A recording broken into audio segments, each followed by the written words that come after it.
Spirit, lead me where my trust is without borders. Let me walk upon the waters wherever you would call me. Take me deeper than my feet could ever wander, and my faith will be made stronger in the presence of my Savior.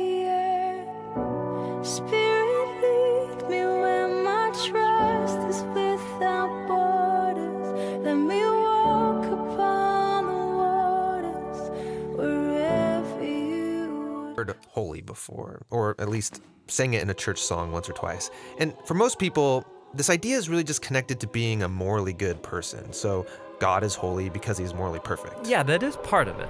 But in the Bible, the idea of holiness is even bigger and more rich. What it's really describing is how God is the creative force behind the whole universe. He's the one and only being with the power to make a world full of such beauty and life. And so all these abilities, they make God utterly unique, which is the meaning of the word holy. So a helpful way to think about God's holiness is by using the sun as a metaphor. The sun is unique, at least within our solar system, and it's really powerful. It's the source of all this beautiful life on our planet. And so you could say that the sun is holy. And you can actually take this metaphor even further in that the whole area around the sun is also holy. Yeah, because the closer you get to the sun, the more intense it gets. Yeah, exactly. So that very power and goodness that generates all this life is also dangerous. I mean, the sun, if you get too close, will annihilate you. And in the same way, there's this paradox at the heart of God's own holiness, because if you're impure, his presence is dangerous to you. And not because it's bad, but because it's so good. And so the first time we see this paradox of God's holiness, it's in the story of Moses and the burning bush. So God tells Moses to take off his sandals because he's standing on holy ground. And Moses covers his face in fear, and God says, hey, don't come any closer. It's intense. It's actually that intensity of God's holiness that's explored even more in the stories about Israel's temple, which was the main place where God's holy presence was located. And at the center of the temple was this room called the Most Holy Place, the hot spot of God's presence. And whether you're an Israelite living in the land around the temple or a priest working right in the temple, you're in proximity to God's holy presence, which is dangerous.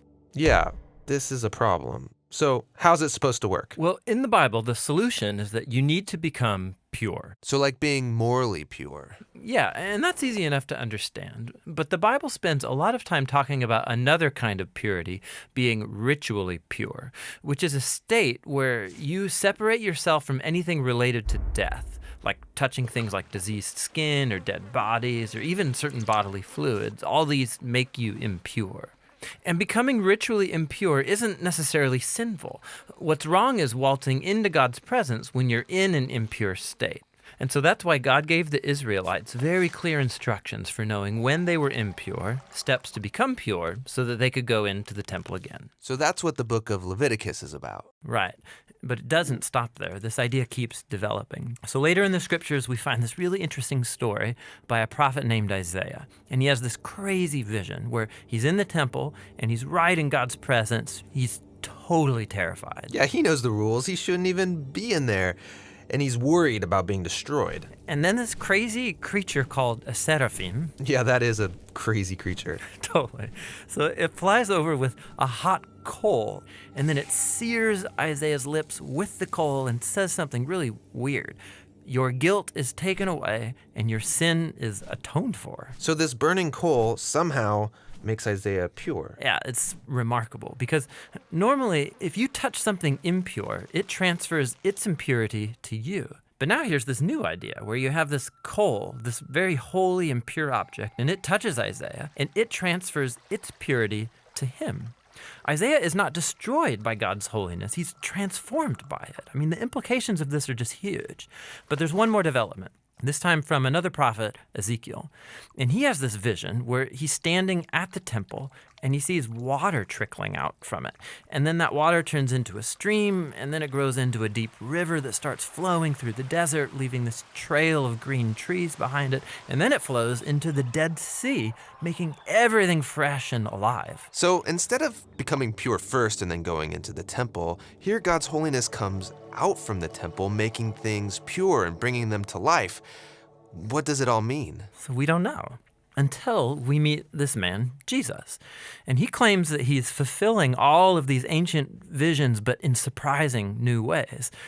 So Jesus, he went around touching people who are impure, people with skin diseases, a woman with chronic bleeding, or dead people.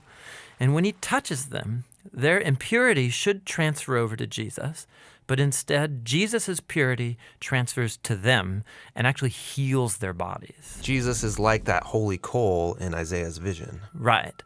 And Jesus claimed that he was the human embodiment of God's own holiness, and that he and his followers were now God's temple, so that through them, God's holy presence would go out into the world and bring life and healing and hope. And so this is why Jesus described his followers as having streams of living water flowing out of them. So this is our part of the story where we find ourselves now, but where's this all heading? So the last pages of the Bible end with a final vision about God's holiness. And this time it's by a guy named John. And in his vision, we see the whole world made completely new. The entire earth has become God's temple. And Ezekiel's river is there, flowing out of God's presence, immersing all of creation, removing all impurity, and bringing everything back to life.